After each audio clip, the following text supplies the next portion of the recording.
helped a little. Let's see. A little, okay, but not enough. Okay. The worst case is I can call in, which I don't really want to do, but let me just a couple.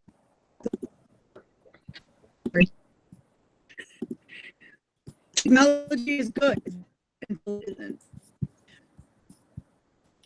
All right, hold on. Malia, maybe So I you can could leave close. your, maybe you could stay in the meeting and call in just for your audio. Yes, I'm thinking that. Now it's telling me it's trying to reconnect.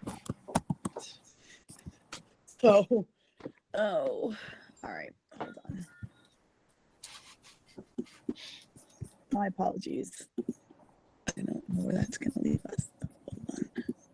Hold on. All right. Can you all hear me right now? Yeah. It says. Okay. If I have to, I will call in if it disconnects. My phone is working, so if you can't hear me and I'm behind, just send me a text and then I'll just disconnect and call it. Kumara is also on the call, so he could continue to run the meeting if I'm gone for longer than a couple of minutes. Hopefully this will work. I'm so sorry. Okay. So, all right, so we'll jump into the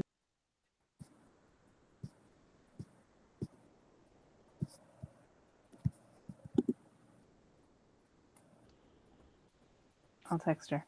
Kamara, you gonna take over? Yeah, I can. I can. Oh, yeah, there I she is again. totally disappeared. I'm back now. Can you hear me? Yes. Yeah. If that happens again, I'll just call back because I don't know what's going on with my internet. I'm sorry. It looks like it's fine, but okay. So the first thing on our agenda is approval of minutes with the consent agenda. We had 2 sets of executive session minutes. I don't know if everyone had a chance to look at them. I did not get any questions, so I assume they're okay. One of them, however, I noticed have an end time. So, I know Kumara sent me one, but I don't know that the version with the end time in it got sent out to everyone. I don't know if that's significant enough to hold up approving them, or if we can just add that as a logistical piece. Do you have thoughts on that, Sherry? It just has to be removed from consent agenda, so you have to vote twice, and someone can move to amend the minutes with the end time. Okay. That was the 16th, the meeting of 16th. So, would anyone like to remove that? I can't make the motion as the chair. So moved. Okay. Second. Okay. So now we have to vote to remove it from the consent agenda. Malia, Linda? I'm sorry. You actually don't have to remove. You don't have to vote to remove it from the consent agenda. Someone just has to ask to remove it, and then you vote on whatever's left on the Thank you. consent agenda, and then you vote on the next thing. Thank you. I appreciate it. I haven't had to do that before. Okay. So with the meetings of the 16th removed from the consent agenda, that leaves the 22nd executive session minutes and the regular session minutes of December 14th. Is there any discussion? There's no discussion. It's a consent agenda. So we will vote to approve that. I do need a motion to approve the consent agenda. So moved. Second. Okay. All in favor? Aye. Or I guess we have to go around, Oh, don't we have we? to do roll call because Yep. we're remote. I'm sorry. All right. Linda, Aye, yes. Kamara, Go right, yes. Jana. Jana, I can't hear you.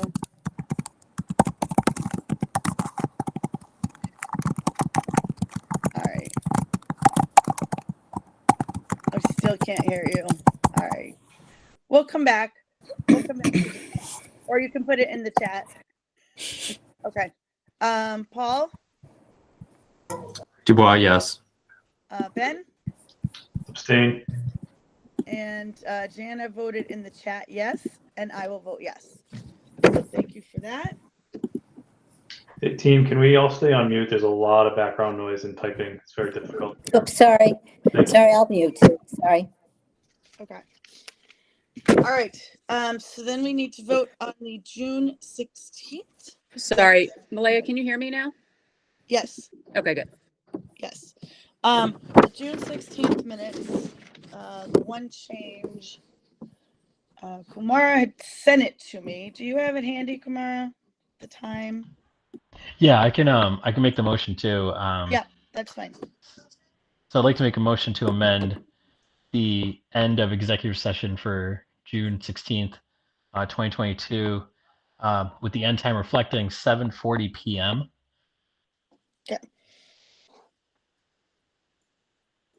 Thank you. Second. All right. Okay. Then we will vote on approve. We have to vote on the amendment and then the approval. I'm sorry. So we will vote on, can we just vote as amended? I think we can just vote as amended because they were executive session. Yes. Yes. So we're going to vote on the minutes as amended for June 16th executive session. Linda?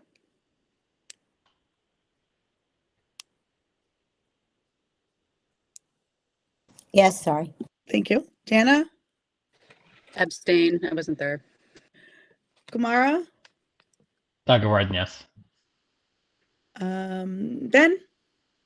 Abstain, not present. Paul? Dubois, yes. And I vote yes, and I'm missing some. Am I missing someone? No. Okay. I vote yes. So thank you. Those were approved. Thank you for your patience. We haven't been remote for a while. So all right. The next item on our agenda, with that, we're up to date on our minutes. So that's great. Thank you all. The next item on our agenda is the district treasurer. So as you all know, we are in need of a district treasurer. It has been posted. I know we have received a couple of applications so far. I had this here so we can discuss, and Sherry is here as well, so you can please weigh in. Process for this, and administration can update us on anything else that they would like us to be aware of. For those who are new to the subcommittee, the treasurer is unique in that it reports, well, it reports essentially and is hired by the school committee, which is the only position in the district that is directly, other than the superintendent, that is directly hired by and evaluated by the school committee, which is very unique. So I believe it's been posted. I don't know what the process that we would like to follow is. When the last treasurer was hired, the Business and Finance Subcommittee acted as the hiring subcommittee. I know Sherry had a couple questions about that. I don't know if you have any thought, you or administration have thoughts you'd like to share on that, but I think since we already have a couple applications, we need, and time is of the essence, we need to decide how we're moving forward with the treasurer. Or, you know, if you'd like us to do it, or if you would like to utilize a different process, that's fine. I put on the agenda for our next meeting on the 30th, the discussion of the treasurer. I do think that we need to, as a full committee, decide that Business and Finance is going to handle that. But I Okay. do think that that's the direction we should go. Okay. So that would be my suggestion. And then I don't know how long we should wait.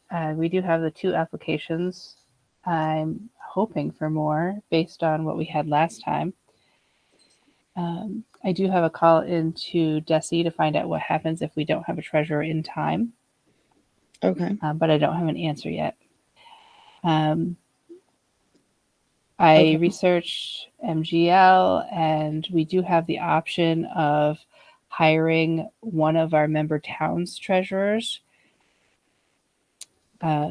to help us out in the interim. Well, we could hire them permanently, but in this case, I think we would do it in an interim basis.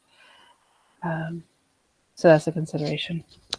Do we not also have an option to appoint an assistant treasurer? We do. But then, But the matter then becomes still who is that? right. And that's part of my call to Desi, is Okay. who that can be. Okay. And there's a question of adding a second signatory to the accounts so that it can be done before the 13th. Right. It's, Right. That was the this- question. Yeah. That was. Yeah. So that is all on the agenda for the full committee on the 30th. Okay. And hopefully I'll have more answers by then. Okay. Ben, go ahead. Yep, just a question. So this person, treasurer, just for my own edification, sits in the business office but is hired by the subcommittee. Is that what I'm understanding?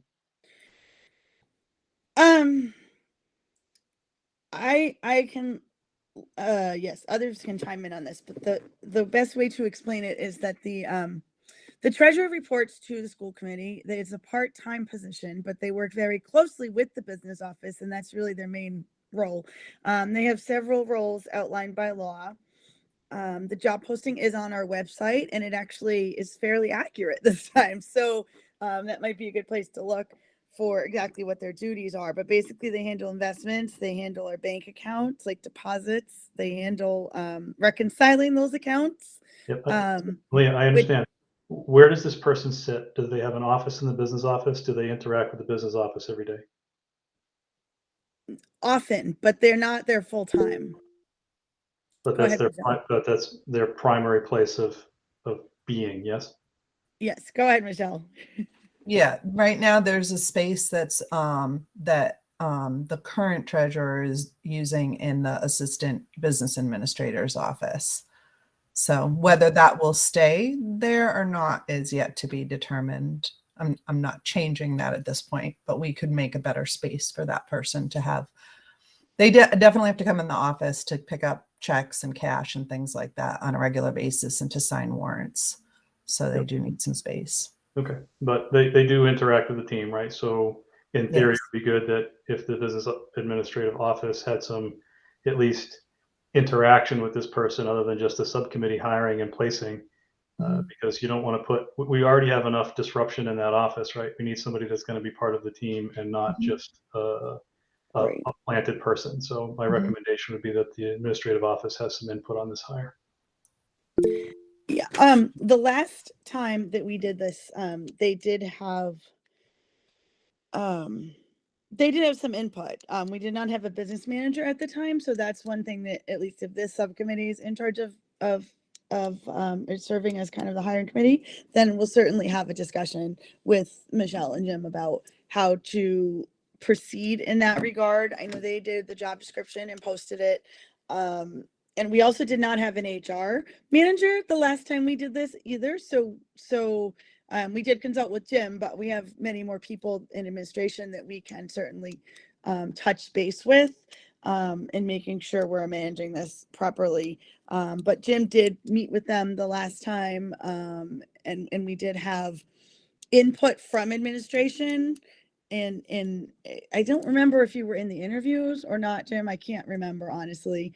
It was a little while ago, but we did have conversations along the way. Yeah, I wasn't part of the interviews. I was in the loop. So Yeah. And Yeah. thank you, Ben. Completely appreciated. I think both points that we have an HR person in place now, and then also Michelle, who really has a far better understanding of the business practices in place. I think it would be great to have their thoughts on this position as well. So thank you. And I think I am increasingly learning how important collaboration between the two positions will be. So Absolutely. Absolutely. So we will have communication with that. And I guess then I will look forward to the discussion on whatever day it is, the 30th, which is next week, about how to proceed with that. If the Business and Finance Subcommittee is the designated body to handle it, most of you were here last time, but a couple of you were not. We will probably have a couple of meetings in relatively short order. The last time we had two meetings, one to discuss process and narrow down our candidates to the finalists, and determine the questions we were asking. And that I certainly would invite our director of HR to collaborate with us on as we go forward if we are that body. And then we had one where we invited the finalists and actually did the interviews. Those were the 2 executive session minutes that we approved tonight. It just took some time to get them done. And so I suspect we would follow a similar process because there are certain guidelines legally that we have to follow. So and then we made the recommendation to the full committee, and then the full committee ultimately voted on the hiring. So it is a time sensitive process. So definitely we'll look forward to their decisions and recommendations going forward, and some direction from the full committee. So, go ahead, Sherry. And then just a reminder that in addition to that, once we give the recommendation to the full committee, we need them to approve it. Once they approve it, the person needs to accept it. Once they accept it, we need to have a contract. And then once we have someone actually starting, they need to sign all of our accounts before they can begin their actual duties. Yeah. So not only is the hiring process need to be quick, but Yes. The actual start date engagement needs to be Quick. Yes. I can say we have a couple of applicants because I can see those, but I'm not reading them in great detail yet because obviously I don't know the process. So I intentionally haven't. Kamara, go ahead. I think that Oh, was sorry. my, I don't know if it was Linda. Linda, you can go first. Okay. Okay. Sorry. Your name popped up at exactly the same time. So I'm Okay. sorry. oh, all right. Is one of the applicants from last time?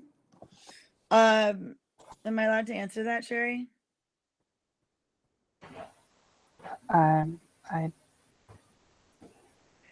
Were the It's- applicants from last time made public?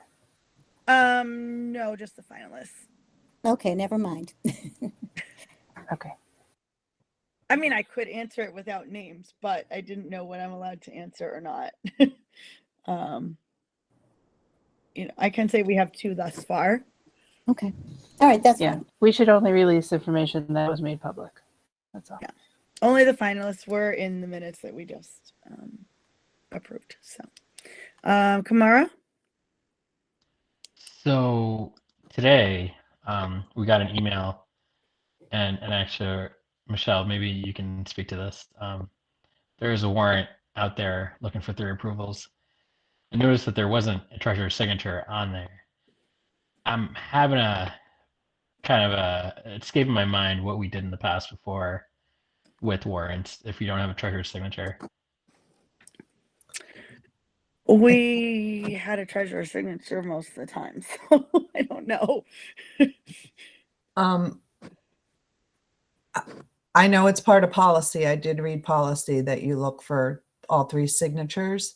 So we had a power outage, on Monday. Yeah. And then so the warrant got done on Tuesday. I didn't even realize she was in on Tuesday. I saw her walk by to go to the bathroom, and the warrant wasn't done while she was there because of the power outage. So, and we couldn't print. There were a lot of things.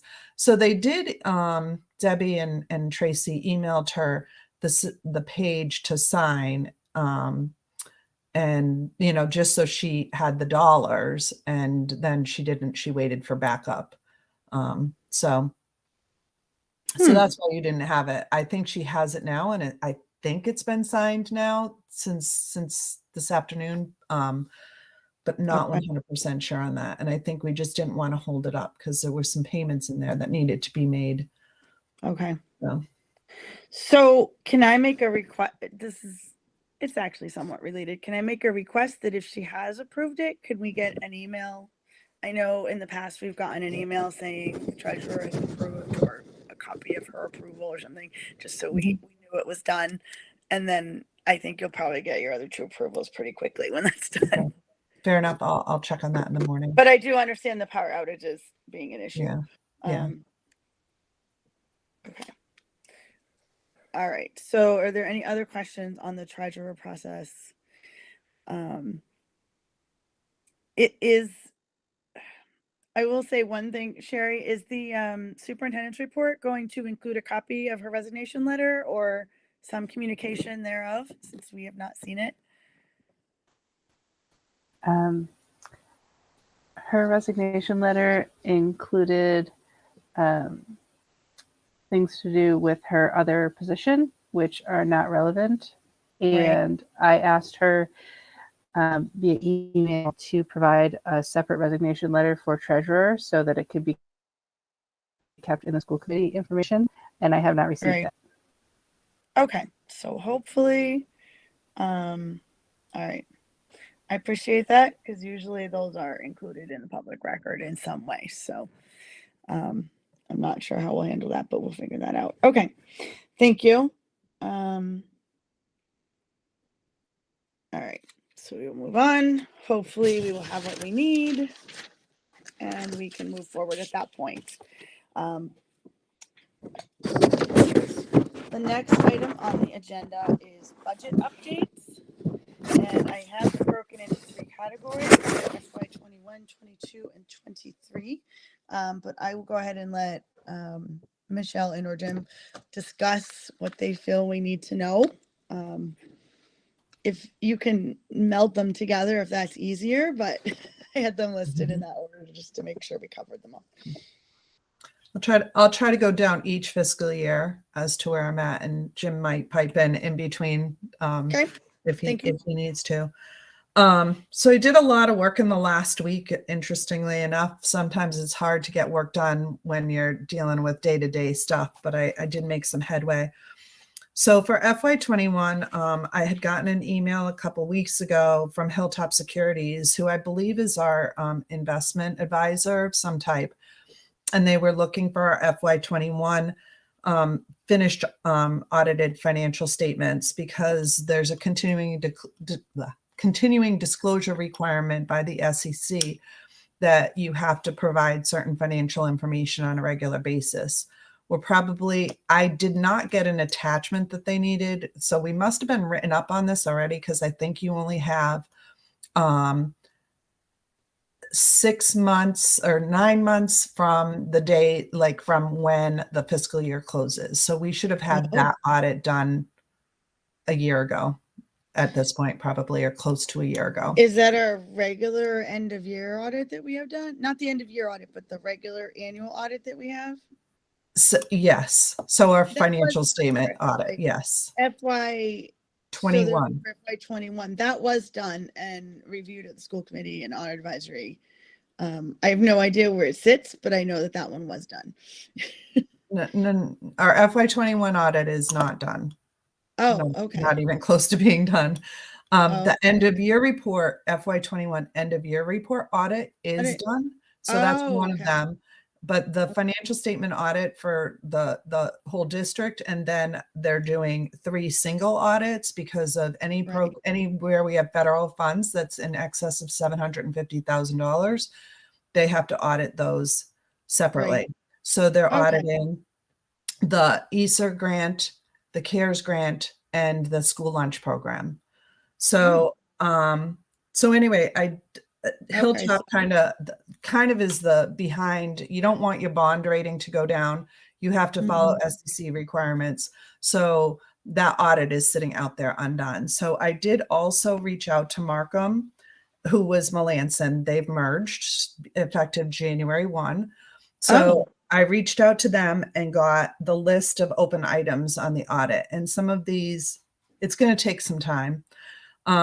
Some of the stuff Markham is actually, someone's coming in the next couple of days for the single audits for the eCert Cares and the what was the other one? Oh, the school lunch. Full lunch. We yeah. had pulled a bunch of invoices. They're too much for us to scan. I'd have to take a half a day scanning stuff to get to them.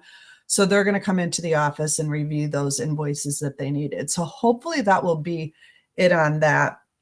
They're asking for some revenue sources for some revolving funds. Not sure how to entirely get them. And then there's some inquiry of management, inquiry of the financial reporting, and then an executive office questionnaire. Those are going to take Jim and I a good amount of time. I could go through the 17 questions. Maybe you guys Nope. have a lot of answers, but legitimately, I'm like, I have no idea. So, So if Go it ahead. is something you think we may be able to help with, we are happy to help with that. If you think it's something we have historic knowledge of or may be able to dig up, I don't know. I don't know what the questions are, so, but I'm certainly willing to offer our assistance, or at least mine. I have every piece of paper I've gotten from the subcommittee the past 5 years, so yeah, I think I would have to. I think I would have to talk to Markham and see what's appropriate. That's fine. Because they're like Yeah. they're legitimately they're called inquiry of the of administrative or Yeah. inquiry of management and inquiry of financial reporting. So Okay. I think they're looking specifically for superintendent and business administrator. And Okay. evidently the previous superintendent and business administrator were asked to do these and they didn't do them. Yeah. They left. That's So surprising. it's just one additional item that hasn't Yep. been done. Okay. That's totally fine. If there Yeah, is anything so- that we can help with, let us know. We're happy Yeah, to. I will. And they did provide me with the FY20 answers for the executive, they call it the executive officer questionnaire.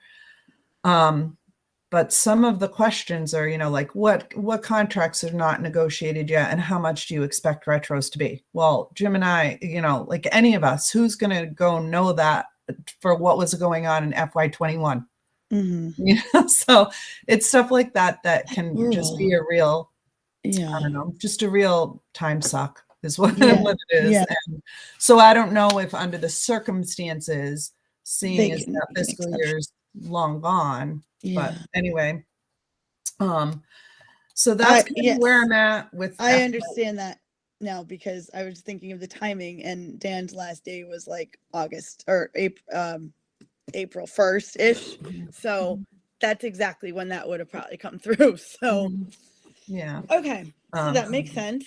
But they did complete the end of year report audit, and I still have to talk to Desi because even at this point, they gave me a list of amendments to do to the end of year report. I don't know if Desi even wants them at this point, so I still have to reach out to them to see if it's important that I do them. So anyway, with that being said, Jim and I spoke to Mars. I don't remember if it was Thursday or Friday of last week, but we had a pretty lengthy conversation with them again, along with the person who's coming in and doing consulting with us. And they recommended trying to get a meeting with Markham, DOR, and Desi. So this is kind of rolling into FY22 where we're at on FY22 last week. And I don't know, Jim, did you share with Sherry the letter from, you have to unmute. I knew you were meeting on Friday, I think you had told us, but I had not gotten any update after. We met on Friday and we had, I have not sent the communication to Sherry. I had told Sherry that we got contacted by DLR. Similar to the letter that we received from Desi, that if we don't have some of these reports in, it could impact our funding. And so, what Mars suggested to us is that we have a meeting with Markham, Desi, and DLR and get them all in the same room, have them give us advice in terms of what are the steps that they would like us to prioritize moving forward to make sure they're all on the same on the same boat DESI's been supportive with their earlier communications regarding our funding. We need to get DLR on the same. They just emailed me today, Michelle, just so you know, you and I haven't had a chance to talk this afternoon. And so we need to be setting that up and getting everybody in the room and hopefully on the same page. Mars believes that they know our situation, or at least does. I don't think DLR does. And so we need them to understand what we're trying to dig out of. I think Michelle answered it a little bit earlier. They may say to us, look, you need to get this done, but don't prioritize it. And I think that's what we want to do. An example is that Michelle did the Schedule 7, I believe it's called, for the end of the year report, because that's what they asked us to prioritize when we earlier spoke to DESI. And so, that's where we at. I'll be honest with you. I don't have a meeting on the books with them yet. It's been this week. And so, we got to have that done, though. We need them on our side. We need them to help support us. I think Mars feels like they will do so, especially knowing like what we've inherited. To Michelle's point, we're talking about fiscal years where a year before we even came, we're looking at those fiscal years. So that's where we are with that. Yeah. So the letter from DOR was pretty specific on their deadlines, that if we didn't have the E&D certification filed with them by February 15th, that our aid would be discontinued. And even further, if it wasn't done by August 15th, then our local aid may be forfeited for the next fiscal year. So Okay. but hopefully with a meeting with them, they're gonna understand where we're at. So the FY22 stuff, I know you have it down, the FY22 end of year report update. So we did submit Schedule 7, which is the transportation schedule, to DESI. It's probably been a couple of weeks, maybe even longer. I don't know. I've lost track of time, and I haven't followed up with Jay Sullivan, but they have it. In addition to that, we got a couple other schedules done. They're not any earth-shattering schedules by any stretch of the imagination, but we pulled those off yesterday. Schedule 2 is one of them. It's just a breakdown of our assessments by town and how they're broken out between minimum local contribution, and then above minimum. And I think a transportation. So they have like 3 columns you report in. And then Schedule 19, which is just a schedule that is saying what our FY23 budget would be. So you report your following year budget. So making a little headway there. We still have a lot of work to be done. I'm not going to go into the work to be done. I'm going to just tell you what we've done, that we're moving in the right direction. FY23, we did let everyone know, and I think we said this at the school committee meeting. Right now, they have until February 1st to get all their POs in and do their spending, so we can kind of get a break on, like, okay, stop spending. Let's see where we're at. I don't know when I'm going to be able to see where we're at, because I'm always in got all these fiscal years up in the air. And then for FY24, Mars has, I provided them with all the information so that we budget appropriately. So that because we're not getting the governor's numbers, we have to estimate what our foundation budget is going to be by town. So they're doing the calculations for me. So I've supplied them with all of our SIMS reports and some other reports by town that they needed, and have been corresponding with them. I think even Julie Kelly has gotten into the mix on it. I've seen her on a couple of emails. So, so they're calculating that for me, because they were like, can we help you in some way? I also spent a little time with Hunghwa this morning to, actually it was this afternoon, to figure out how to do, like, I want to get the salary stuff right. So I figured out how to pull the stuff off of Munis so I can actually do an actual, with the people that we have, an actual real budget for at least the salary stuff, where I'm not going to just say, oh, let's just do 3% more on this. That's not how it's going to work. So I'll feel good about that. And that's the largest piece, Michelle. So that'll be a big thing for us. Yeah. I mean, I'll Mhm. definitely focus on the other side. There's some big numbers there. Like I'll definitely know like what our increase in insurance is going to be.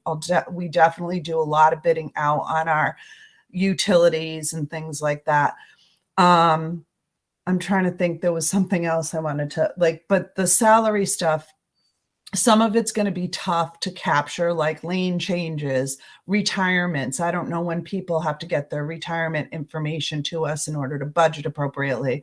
So I'm going to try to focus on that. And so anyway, so like I said, I've definitely been this whole week that had all 4 fiscal years up in the air working on something. And that's why like it'd be great to have Finish Desi, one. DOR, and the auditor say, you know what, forget about FY21 for now, like, Yeah. and do this other stuff, but I'm still juggling it all. So So I will hope that meeting happens shortly for your sakes. mhm. I've been tasked with that. I tried to take that off Michelle's list, so that's my fault. We gotta get a date in the books, and And it's that's an hard to important- get them all. in the It's same not like place. I'll be honest with you, and we talked about this a little bit in the general meeting. I just I have to push away the other stuff. This is clearly, and Yep. Michelle, I just want to continue to thank you for what you are doing, and so you can say Yep.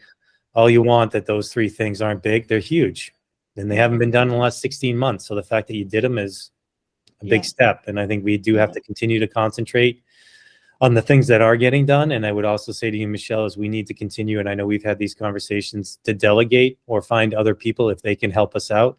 Like, Mhm. I'm glad we've taken Mars up on that offer. I'm glad, and they have been supportive in our meetings with us, and I think they've given us a pathway that will be good for us to follow.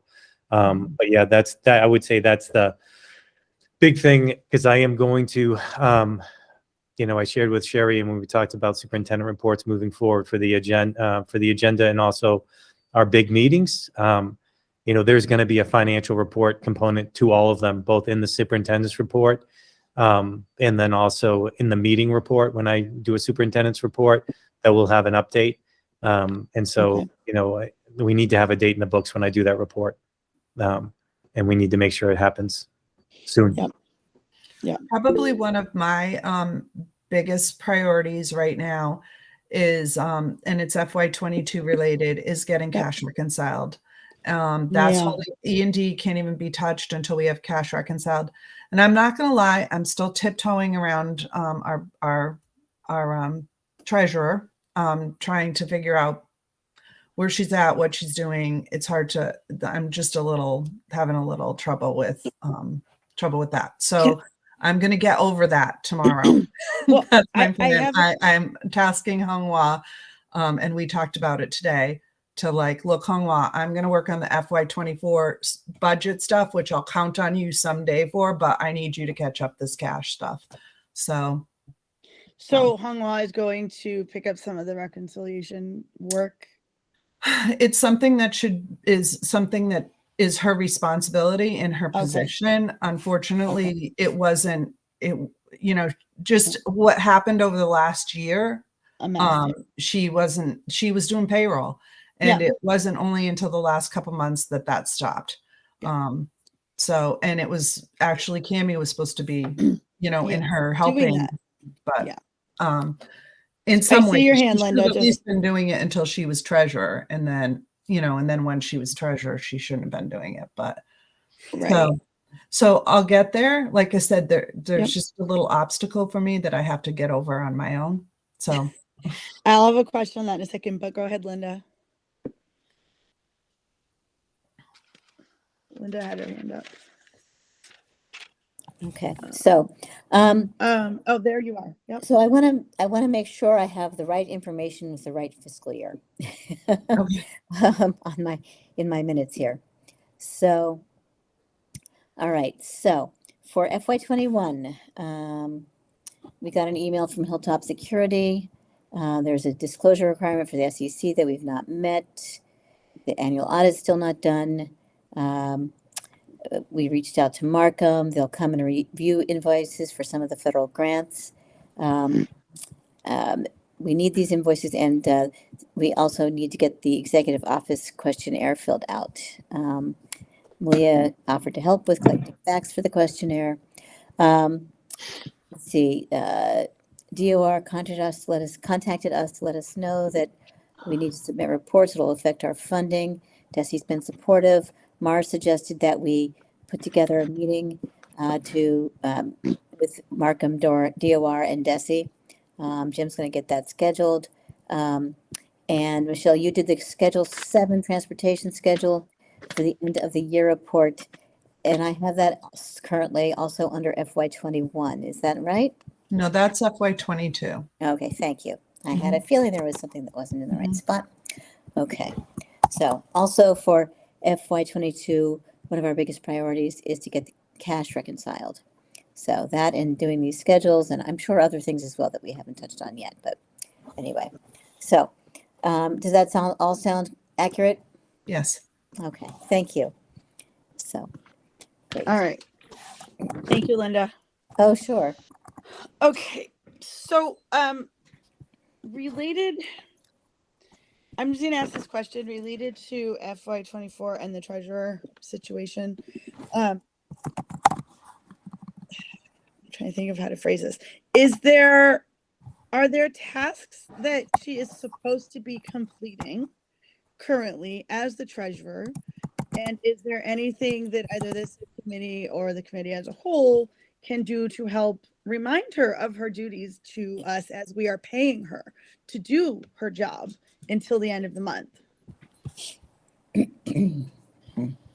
We are paying our outgoing treasurer. So it concerns me if she is not doing her job right now, and if there are tasks that you need her to be doing because we are paying her.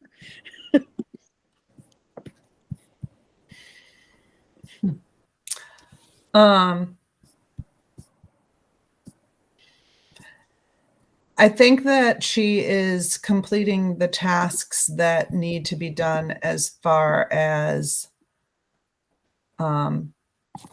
transferring the funds that need to be there to cover warrants, receiving the funds in that are coming through assessments and through the, whether or not, like, I don't know if her cash books are up to date. I don't know. She doesn't report to me, Malaya. So it's up to, I guess it's up to you guys to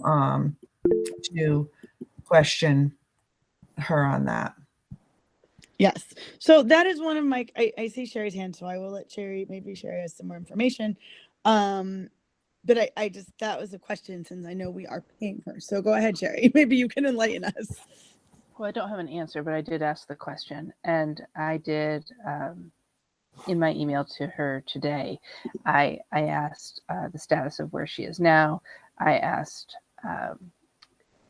where these documents live. I asked a lot of questions that hopefully she'll have an answer for me, and I'll be able to pass on to you. Okay. I appreciate that.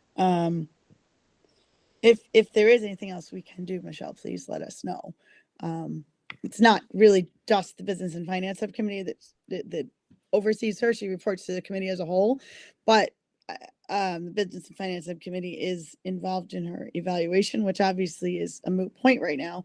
But by that virtue, I think we have some responsibility to make sure she's actually doing some work.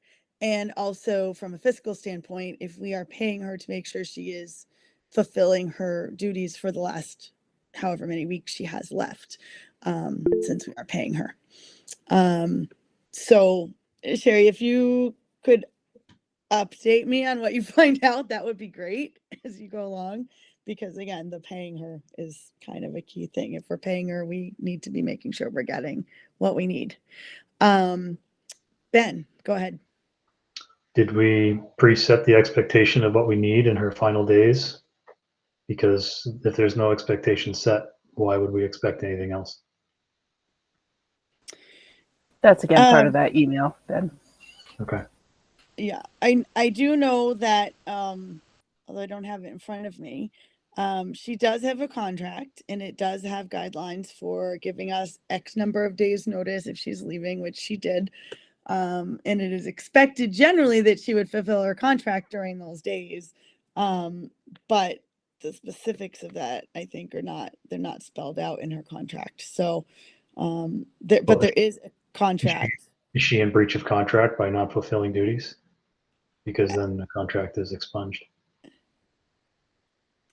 And if she's still under contract and we haven't set up, these are the things that we need before you leave, then there's an expectation that needs to be fulfilled under her contract of employment. To my knowledge, she has not broken her contract. So And I did, like I said, part of that email is to discuss, I asked to sit down with her and discuss a transition plan. Okay. So hopefully I would have a better understanding after I could sit down with her. okay, thank you, Sherry. Thank Can you I, for doing that. Can I add one thing? Yeah. Part of the reason why some of this is so murky is because there are aspects of that position that were inherited where things weren't done. And so when we talk about cash reconciliations and bank statements and all those things, the position inherited, I think approximately a year of those not being done.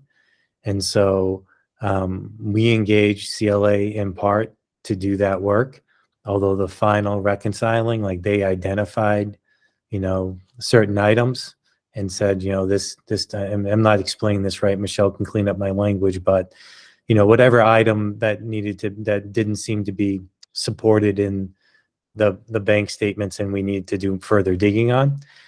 And so that work still has not been completed. And so I'm sure that the argument could be made, like I couldn't bring up to date my bank statements because the previous ones were not previously reconciled. Mhm. Where the truth lies in that, it's hard to tell. So, yeah, and that's frustrating because for historic reference, for the previous year, 2 years, 3 years, however long I've been here, we were getting updates saying things were reconciled until last, I think probably January-ish, and then they said there was a delay in some, and then and a little bit of a backlog. But we were being told they were done to a certain point, and obviously they weren't. And then we were told last fall, we have in our minutes from the regular meetings, we have cash flow updates, which implied that they were being done by our current treasurer. And so obviously there's some kind of a disconnect there. So murky is a good way of putting it. Yeah. And I'm not accusing that they're not done. I'll be honest with you. No. That level but- of financial yeah. expertise, but I think Yeah. that's one of the reasons why it's hard for us to But come. just to clarify for those who haven't been here a while, we were under the impression that except for a couple of months last spring, they were being done, at least until we had no business manager. And then everything went to heck with our reports. We had no updates for 3 or 4 months. So it is murky at best. We have to trust the information we're given to some degree, and we were under the impression things were done.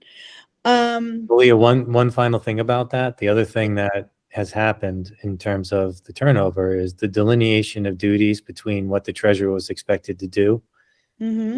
currently and previously. It's changed a little bit, right? Yeah. So that's Yeah. part of the part that makes it unclear, because with that, was there an expectation to fix the previous, work Right. that wasn't done and all that? And honestly, there's also a question here, resources, where Yep. Michelle alluded to it earlier. It's like the district has been in survival mode to make sure we're making payroll for a Yeah. very long time now. And we're just now fully staffed for probably the last 6-7 weeks.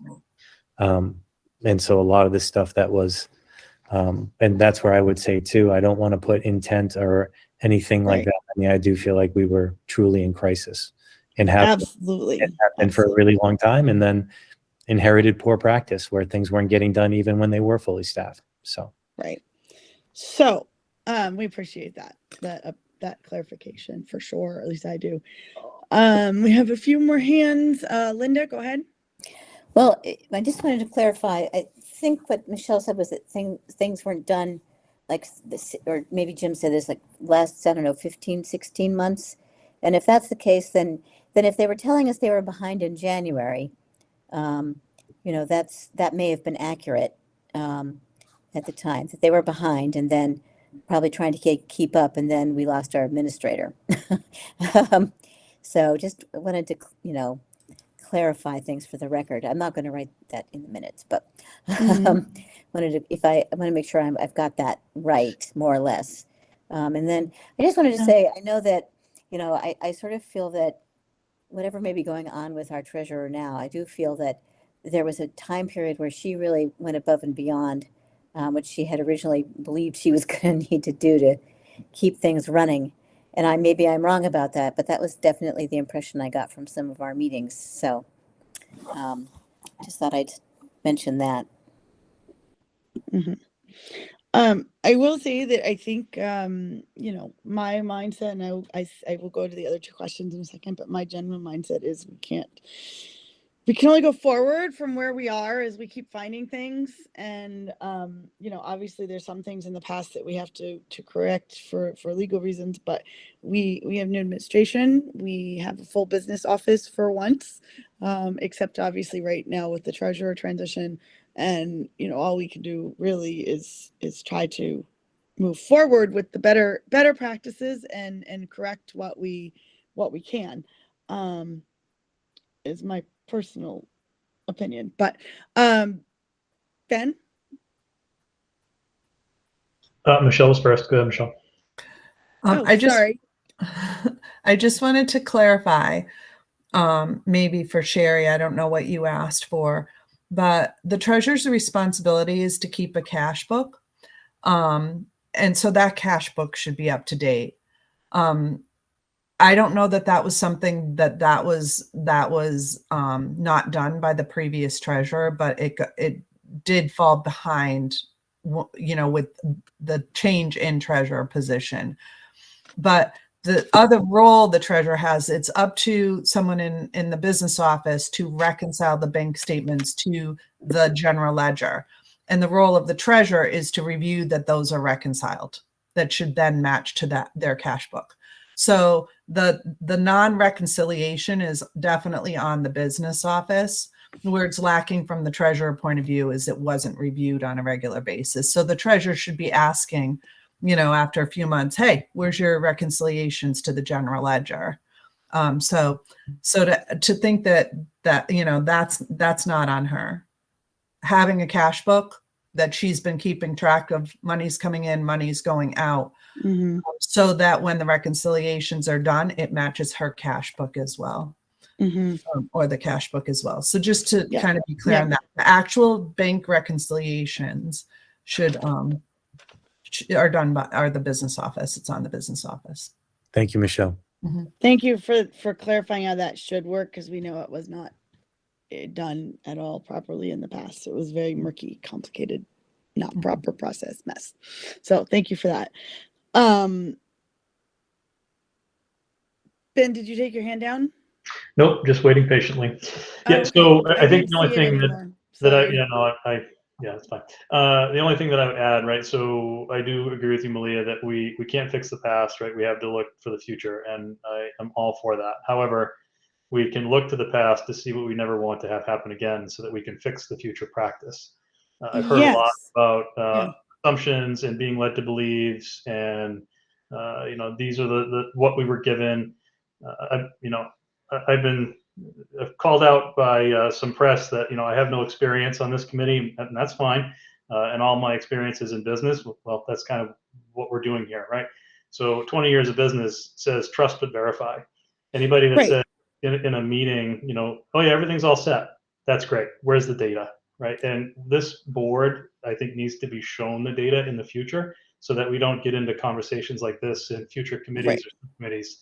Extensive conversations about many things in our budget. So it is not for lack of asking. We did not see every report and every line of the treasurer's notes being reconciled, but we saw the end result, and we saw the munis reports and our up-to-date spending reports at the time, which is really, it's only as good as the data that's inputted. And as we've learned this year, there have been a lot of things not inputted correctly either. But as a subcommittee, we can't, I mean, maybe we could, but traditionally we haven't micromanaged whether something's inputted correctly. We have trusted that it's inputted correctly and until we have reason to believe otherwise. And then we look at the reports and we have discussions about the numbers, but we don't look at every single line, or we haven't, of what has been inputted into Munis, and so if there's errors on that regard, which we have learned this summer, there were things that weren't entered into Munis correctly at the beginning of the year. I know that's a work in progress, and you've been working to fix that. Michelle and her staff have been working to fix that. But like, that's an example of we don't put that data in. We're not the experts that do that, nor is that really the job of the school committee to put all of that data in. But we do look at the reports that resulted from that until we had a reason not to. And then when we learned that there were some process questions in the spring, we got the review done. We've had new staff. We've been proactive in that to move forward and try to fix things. But the business and finance subcommittee and the school committee as a whole, we're not the professionals that input all the data. So at some point we have to trust that is being done correctly until we have a reason not to. It is definitely not that we haven't cared or haven't asked the questions or haven't had the detailed discussions and oversight that we have wanted to. But some of the information we've been working with, we have learned historically has not always been correct. Go ahead, Sherry. And just to add, that's what prompted the big audit. The big Right. review of the two departments. Yeah. Yep. That came out of the business and finance subcommittee the day we learned there weren't processes, and there were several issues that came up at the same time. And we said, no, that's not going to happen. That we need to find out what's going on. Correct. So I'm sure I'm not explaining it very well, but that's, it is not for lack of having those detailed discussions. Although since April, it has been an anomaly because we have not had a business manager to give us those updates. Now we do. So I'm sure as we get more numbers, we will have more detailed discussions. But, all right. Are there any other questions about general budget for FY 21, 22, 23, and 24, and then I'll move on to the next agenda item. No? Okay. I will also say that's one reason we are still meeting in February, besides just going over the budget reports that are going to be coming forth and the budget process. That's one reason I felt it was important to have this meeting and other meetings to make sure that this subcommittee has a chance to discuss the numbers that exist and get the most recent updates and have an understanding of that. If there are any questions that we would like answered specifically, this has traditionally been a forum to include those, and then administration can work on adding them to their data that they're bringing us. So if there are any specific questions that anyone has, I'd invite you to share them so we can make sure we have that information. Okay, I see no hands. All right, so we're gonna move on to item number 5. So item number 5 is our budget timeline. We already touched a little bit on the updates, but I wanted to have a space to talk about the timeline going forward. A couple weeks ago, January-ish, Jim and Michelle and Sherry and I met to talk about a tentative budget timeline and the process. I don't know if that has changed in light of new evidence or if we're still working with the timeline, because I know it was pretty tight based on the warrants and working backwards from when we have to approve the actual budget. So I guess my first question is to Michelle and Jim. if you still feel like what we discussed is reasonable, and then we can share that with the subcommittee and make sure we're all set to move forward. I think we'd like another 6 months, but Yeah. the reality is, this is, it's as generous a timeline as I think we can operate under, given the parameters of our agreement. And so, I don't want to speak for you, Michelle, but I feel like I don't have any major alterations to what we've agreed to. I mean, after we talked, I don't think there was much space to alter. I agree. I just want to confirm that it to me, like the almost deadline of having things in order is, I think you said we had to have documents to the public libraries by February 23rd. That's what we determined. At least a preliminary version, yes, because it has to be X number of days before the hearing by law. And the hearing is March 2nd. Yes, let me, I have that note. Let me bring that up. I'm not going to pull up my actual document because of my internet issues, but the tentative timeline that we discussed was that we have to work. I'll summarize for the rest of the subcommittee.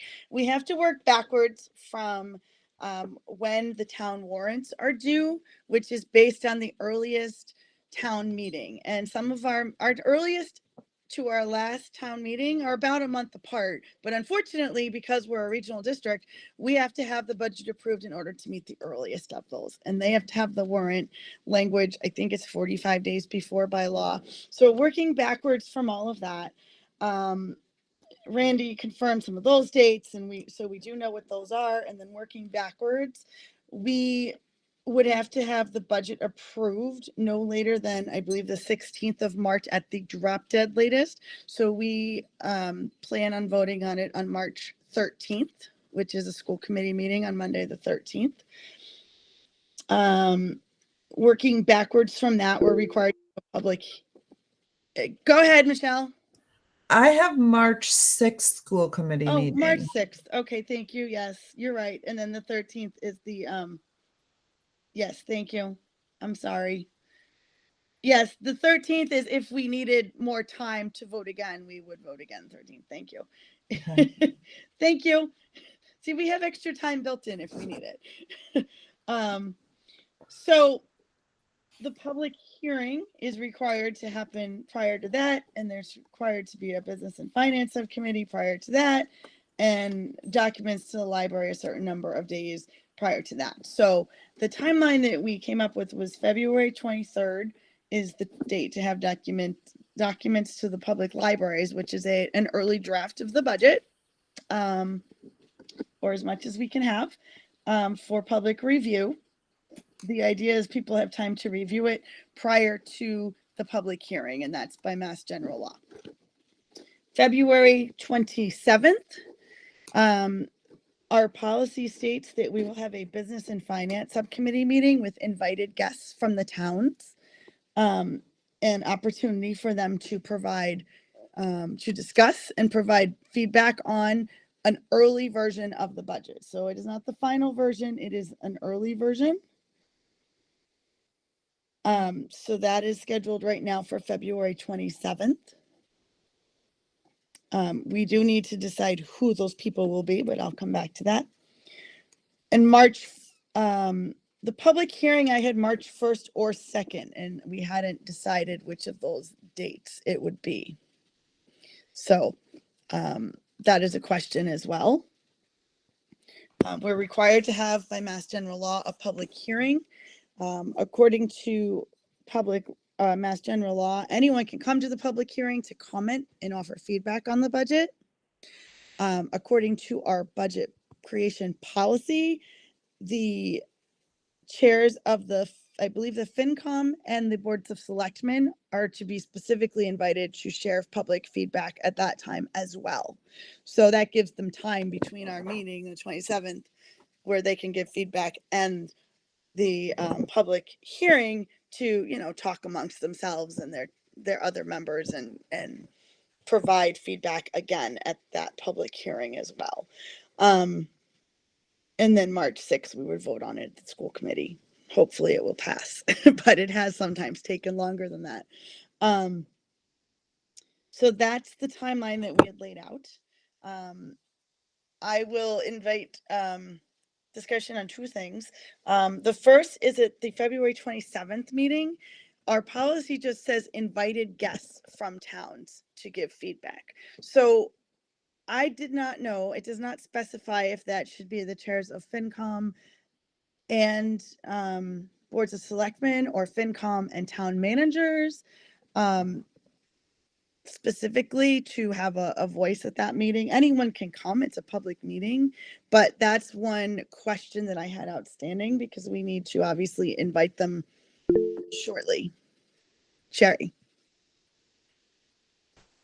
I think historically, we would invite whoever would have come to the round table, which Yeah. in my recollection, was the town administrator and FinCom chair. Okay. That would make sense because they're the most involved in the discussions. I just wanted to make sure that we sorted that out and we were all on the same page so that we can then move forward with actually inviting them and they can get it on their calendars. Because I respect everyone's time. Like I said, I'm just going from what I remember historically. If somebody else has an opinion, I'm open. Yep. Anyone else have thoughts on that? Jim. Certainly. Sorry, I couldn't find I did it manually. I have a meeting, our monthly meeting with the town administrators is a week from yesterday. And Okay. so I can bring it up with them as well and, Okay. and take any feedback from them. I mean, I'm of the mind, we invite them all. Let's be transparent. I know we would certainly plan to do presentations to them afterwards. This is about setting the school committee budget. Certainly would want feedback from them. I feel like there's some things we need to be considering or haven't considered. But I think as we talked about during our retreat, our intent right here is to build a budget that meets the needs of our students and tries to effectively and accurately capture our true costs in running the district. And that should be our focus, at least when we get to the school committee level. And then, but absolutely, I feel bad. I'll be honest with you, moving forward, there are a lot of things that we keep on talking about this in administration and that, we want to do better than what we're going to be able to do. But at this point, we need to stick to the policy, stick to what we need to do. I will ask, I'm happy with your permission to talk to the town administrators and say, we were thinking of this. Is there anybody else you'd recommend that we invite to this meeting? Okay. And go from there if you want. Yeah. My only logistical concern is that at this meeting at the round table, I think they only invited 2 because some towns actually, I think one of our towns, the Board of Selectmen acts essentially as a FinCom. So some towns are different, but we had 2 designated at the round tables for honestly length of time, to be perfectly honest, because if we have 5 towns and each of them has 3 people designated as invited guests, then they all could speak. And that will be a really long meeting for us. It may be a long meeting anyways, but that's one reason that we've always had. I think they limited it to 2, but we can do whatever you think makes the most sense. To be perfectly honest, we can frame the meeting however we want. And I think there is some usefulness to being transparent. I think, my thought is also who has the, who is making the decisions in each town. I mean, ultimately it's the voters, but who is making the interim decisions about recommending budget or not? And I will let you guys sort that out. I just want to make sure that we, if we have 3 from 5 towns, plus your presentation, plus anything we have to say, then we will, we just need to make sure we have enough time and be conscious that that's going to be a lengthy meeting to allow all of them to give feedback and have the kind of discussion that we're hoping to have. So I see Linda has a hand. Why don't you take Sherry first? Okay, go ahead. I don't Sherry? see a problem with inviting all of them. They can all come, and we should just ask that they have, up to 2 spokespeople that can speak for them. Okay. But I'd want to present to as many people as want to. Oh, right. Well, anyone can come. It's a public meeting as well, so it's not Right. limited. That's But just so they understand that. right. It's just more in terms of who actually has a like seat at the table, like a physical seat at the table, and can talk on behalf of their town. Go ahead, Jim. I'm gonna come back to you, Linda. Sure.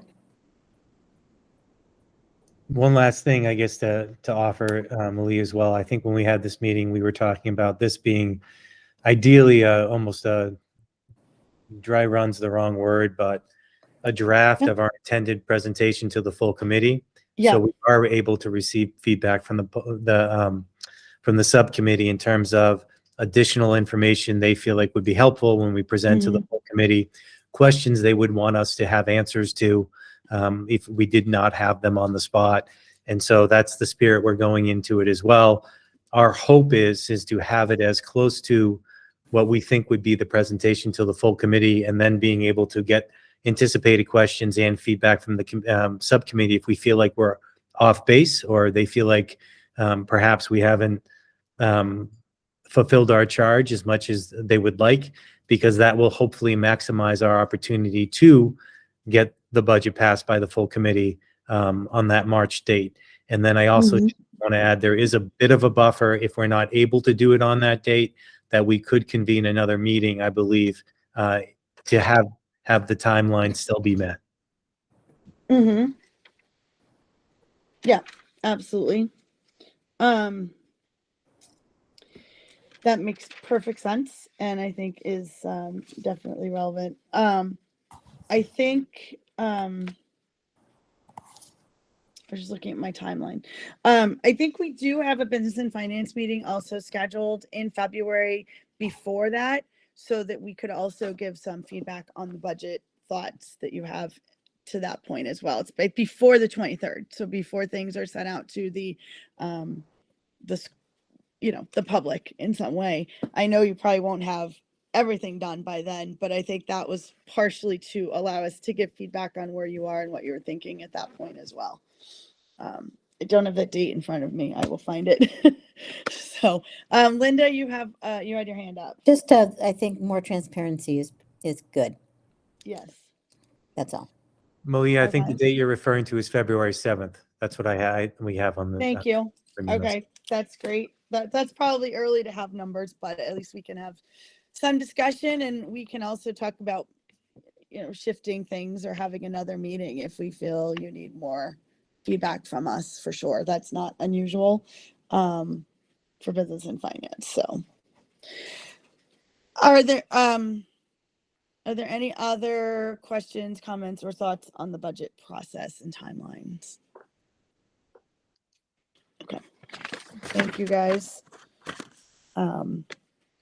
The next thing on the agenda was the building use fees. I know that is not a huge priority from administration. I understand that for sure, with the budget going on, but it is something that is relevant to the budget, and we were hoping to get done this year in some way. My main question is that the last time we met, we talked about a principal survey going out, and we saw a draft of it, but I don't know if it actually ever went out and if we have started to get feedback on it. So that was my one question, if that had gone out at all. I don't expect administration to analyze the feedback when it comes. I'm happy to look at it so we can have a follow-up discussion at some point when it fits in our schedule.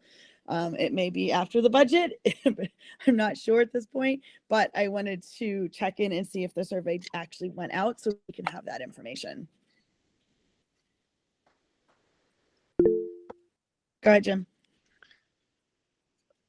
I don't think it went out. It can go Okay. out though, and I'll be honest with you, that was an oversight. So we'll send it out Okay. because I know you had gone over it and given final feedback. And Yeah, we had a couple of minor comments, but when I was reading it, like it was,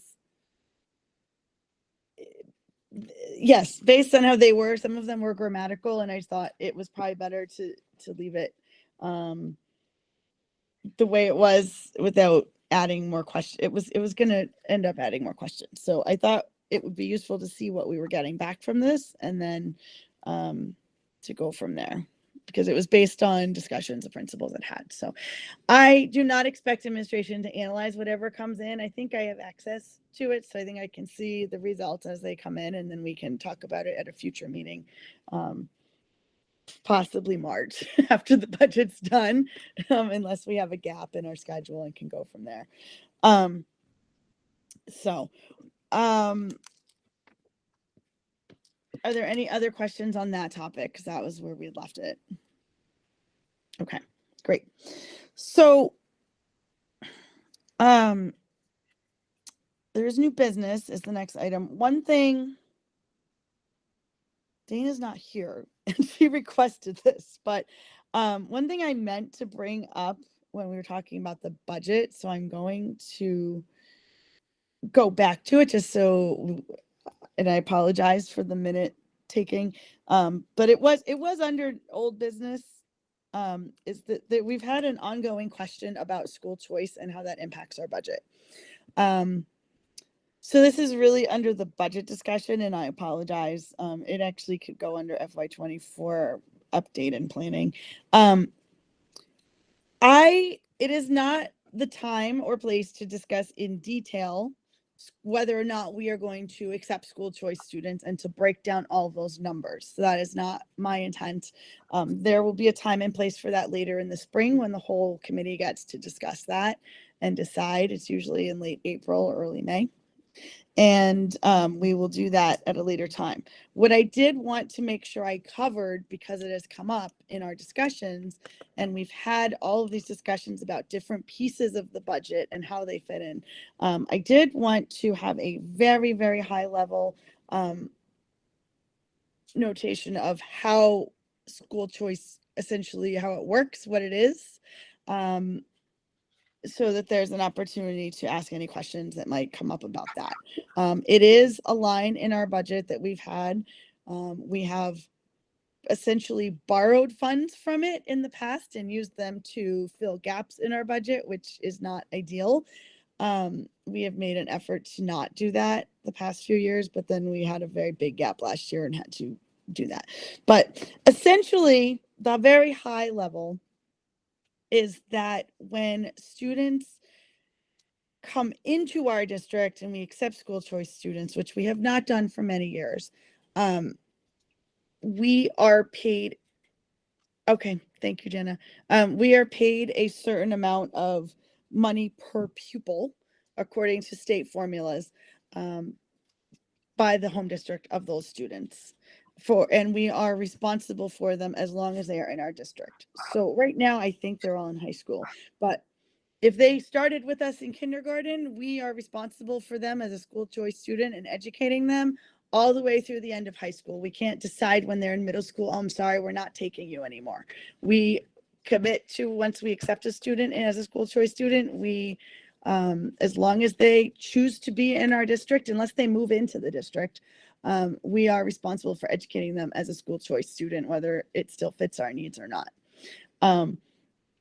Also, when our students go out to other districts, we are responsible for paying a certain per pupil amount to those districts that they choose to go to. That, I believe, has increased a little bit during the COVID time compared to years past. But again, my purpose in bringing this up is just to have the high level discussion or notation of how that works and where that money comes from. When people hear school choice, so you understand where it comes from. Later in the spring, we will have a more detailed discussion. I did talk with Michelle about this earlier, and I think she explained, and you can fill us in on this, that it's not even practical to discuss actual numbers at this point because the state is currently in the process of recalculating and providing an update on numbers and who is going where, which impacts those final calculations. I don't know if you have anything to add, but I just wanted to touch on it as a high level topic. And I'm sorry that Dana's not here because she asks about it all the time, but it was on my list to get done before we get into the heart of the budget, just so there's a chance for you all to ask any questions you have in general about it. Did I miss anything? Michelle covered the high points. Okay. Are there any questions about it from the committee? No? Okay, that's great. All right. Thank you. So I can take that off our topics until spring. I appreciate it. Okay. So is there any new business that people would like to add? Or request for future meetings? Okay, I see none. Great. Our next meeting is, I think Jim said February 7th. Thank you for that, Jim. Sherry, go ahead. I don't know if you guys would consider adding a meeting at this point, or maybe choosing Sure. your February 7th meeting for it, simply as a placeholder in case you're tasked with the hiring of the treasurer. Because if that is the case, then I would like to see the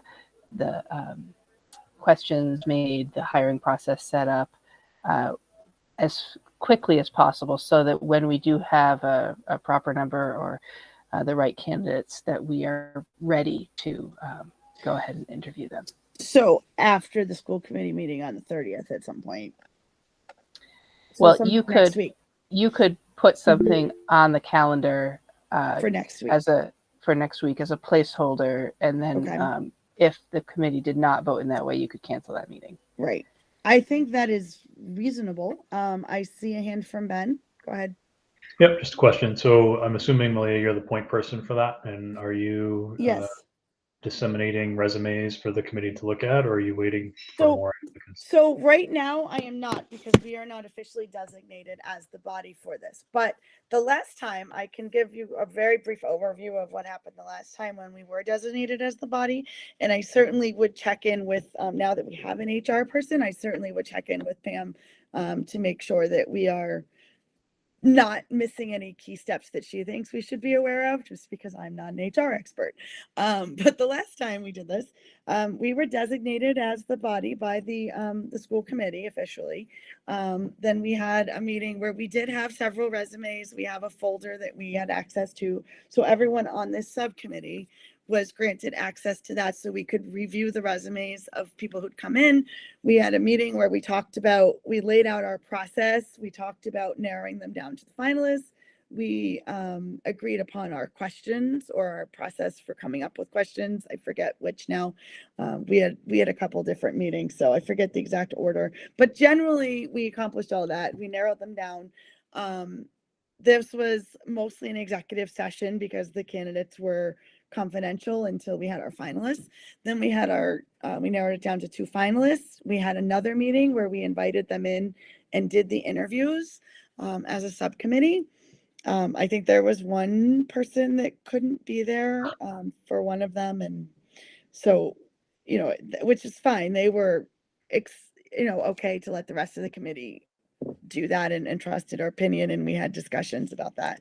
But as many of us as possible, so we had a date that we brought them in. We actually met at 7:45 in the morning to get that done. I don't know if that would be the case again, but it might be, depending on timing of when you can bring people in.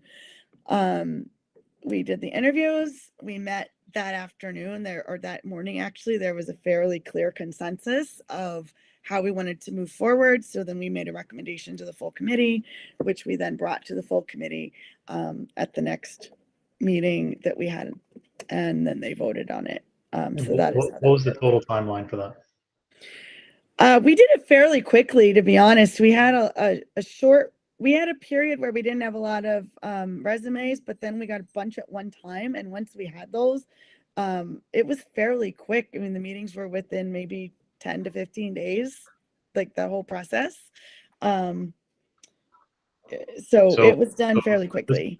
So this question is to Sherry. Sherry, do we have that kind of time to wait for an appointment or a directive from the full committee for us to be that body? I mean, I don't know if you guys have had to hire people lately, but it's pretty much what I'm part of on a daily basis. So if there's applicants, they could be gone in 10 days.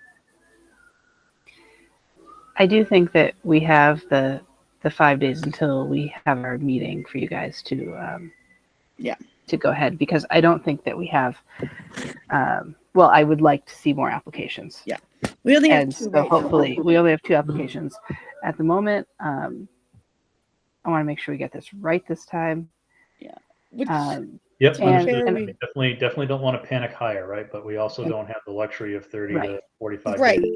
Yeah. So I did look last time, and from the day we posted until the day that the treasurer started was a 2-month timeline. But that was with a delay because she had a delay of when she was starting, and there was, Yeah, and we had a buffer because our treasurer agreed staying to stay on. on for an additional month. right. Yeah, So that's why hopefully I'll get a better answer from Desi. Like, what happens if we don't have a treasurer come February 13th? How do we proceed? Right. And we're also still looking for somebody who can maybe do an interim something. Like I said, maybe a town treasurer, a possibility. So I guess I see hopefully I'll have more Michelle. information by the 30th. Thank you, Sharon. Michelle? What is there a deadline on the posting, Sherry? No, it says rolling. Okay. I just reread it today, and it does say rolling, which it did last time. And last time we didn't have applicants for a couple weeks, but the application, even the posting was very different the last time. It was a very old, outdated posting. I won't even go there. It was very vague. It was a different time of year. This is much more specific in terms of what we're looking for, and I think more realistic, and hopefully that will attract more people, to be honest.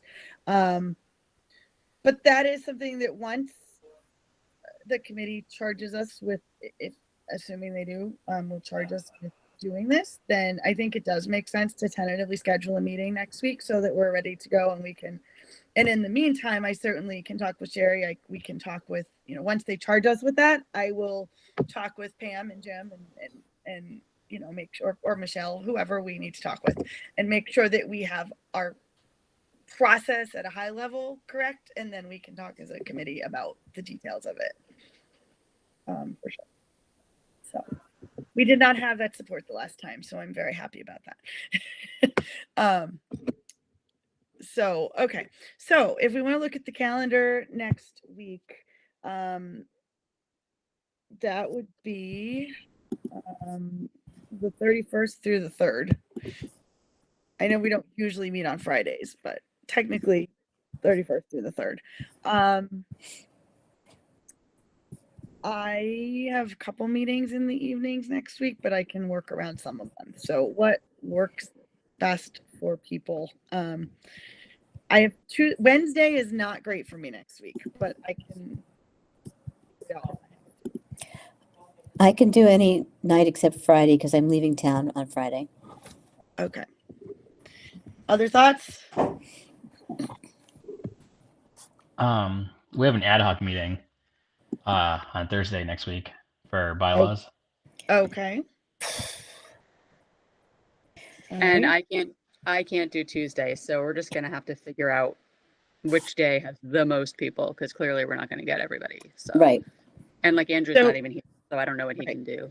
So what I may do is I may have Randy send out a note because Andrew is not here, and see which of well, I can't do Wednesday. So either Tuesday or Thursday. Well, Thursday there's an ad hoc though, correct? So that would probably leave Tuesday, and see if people can come Tuesday. And if not, then I can try and rearrange my Wednesday and figure it out. I need to do that, but that seems to be where we are. Does that make sense for everyone? I'll have Mhm. Randy check it out and see if we can get quorum and on Tuesday and go from there. And is 6:30 okay with people? Or do you prefer earlier or later? 6:30 was kind of the middle ground for these kinds of meetings. 6:30 is good. I do not hear any objections. Does anyone object to 6:30? Okay. Silence is acceptance. Yes, exactly. I was just clarifying. I usually phrase it that way to start because that's faster, but yeah. Okay, so 6:30 on Tuesday, January 31st. And we'll still have the meeting on February 7th, which I believe is at 6, but I'll confirm that as well. So those are our next 2 meetings. And then the meeting on the 27th with the invited guests. So are there any other questions or things you would like to bring up before we adjourn?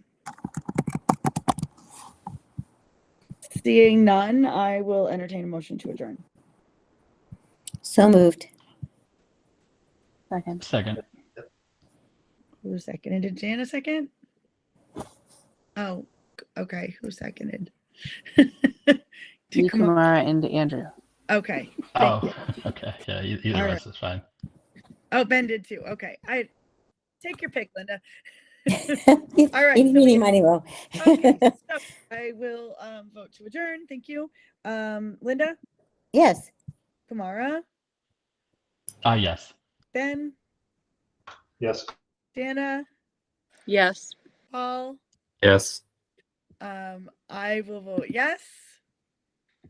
So our meeting is adjourned at 8:12 p.m. I appreciate all of your time in advance in the next couple months because they will be very busy for us. And I know you all are busy, and we actually will have numbers at some point to talk about. So thank you all for your time. I appreciate it. All right. Thank you. Thank night. you. Good meeting. All right, Bye. thank you. All right. All right.